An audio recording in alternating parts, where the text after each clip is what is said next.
का सम्मान करने का काम करें। आदरणीय बालकृष्ण चौहान जी।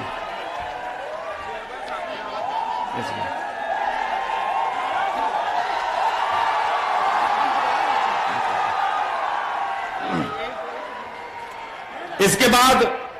हमारे बीच में हमारे मऊ नगर पालिका के सम्मानित चेयरमैन भाई अरशद जमाल जी हमारे बीच में है। वो भी बहुजन समाज पार्टी के चुनाव निशान हाथी सिंबल देकर के माननीय बहन जी का सम्मान करने का काम कर रहे हैं। आदरणीय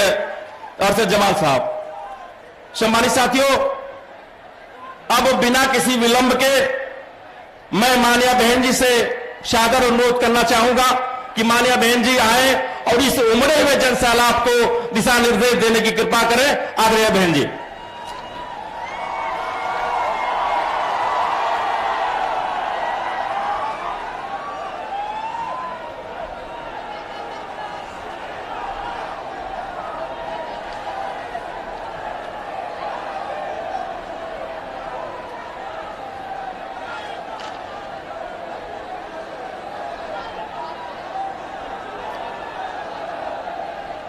बीएसपी की इस विशाल चुनावी जनसभा में इकट्ठा हुए पार्टी के सभी छोटे बड़े पदाधिकारी एवं कार्यकर्तागण, आज आप लोग देश में व यहाँ आपके उत्तर प्रदेश स्टेट में भी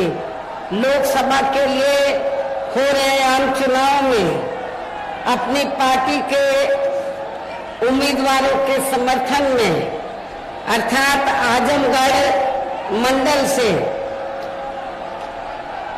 आजमगढ़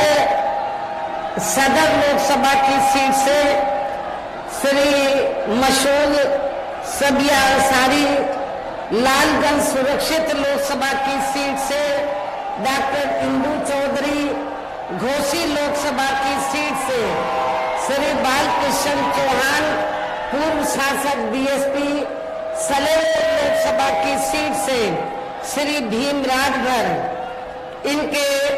समर्थन में मुझे सुनने के लिए यहाँ इकट्ठा हुए हैं। तो उसके लिए मैं आप सभी लोगों का हार्दिक दिल से आभार प्रकट करती हूँ। वैसे आप लोगों को ये मालूम है कि हमारी पार्टी कांग्रेस, बीजेपी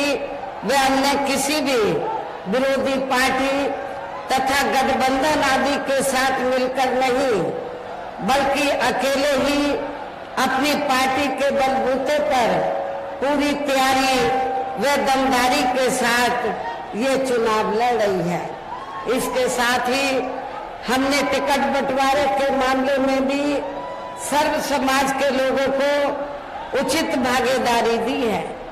जिनको कामयाब बनाने के लिए अपनी पार्टी के लोग पूरे जी जान से लगे हैं। हालांकि आज यहाँ आपकी इकट्ठा हुई अपार भीड़ व भीड़ के जबरदस्त जोश को भी देखकर अब मुझे भी ये काफी हद तक भरोसा हो गया है कि पिछली बार की तरह इस बार भी आप लोग अपने प्रदेश से यहाँ लोकसभा आम चुनाव में अपनी पार्टी का बेहतर रिजल्ट जरूर लाएंगे। इसके लिए अब मैं आप लोगों का ध्यान कुछ जरूरी बातों की तरफ दिलाना चाहती हूँ और इस संबंध में विशेषकर मैं कांग्रेस, बीजेपी व इनके अन्य सभी सहयोगी दलों के बारे में ये कहना चाहूंगी कि आजादी के बाद शुरू में केंद्र व देश के काफी राज्यों में भी ज्यादातर सत्ता यहाँ कांग्रेस पार्टी के हाथों में ही केंद्रित रही है, किंतु इनके अधिकांश मामलों में रही गलत नीतियों एवं गलत कार्य प्रणाली आदि की वजह से ही फिर इस पार्टी को केंद्र व काफी राज्यों की भी सत्ता से बाहर होना पड़ा है तथा यही स्थिति इनकी सहयोगी पार्टियों की भी बनी रही है, जिसके कारण ही फिर पिछले कई वर्षों से बीजेपी व इनके सहयोगी दल केंद्र एवं काफी राज्यों की भी सत्ता में काबिज हो गए हैं।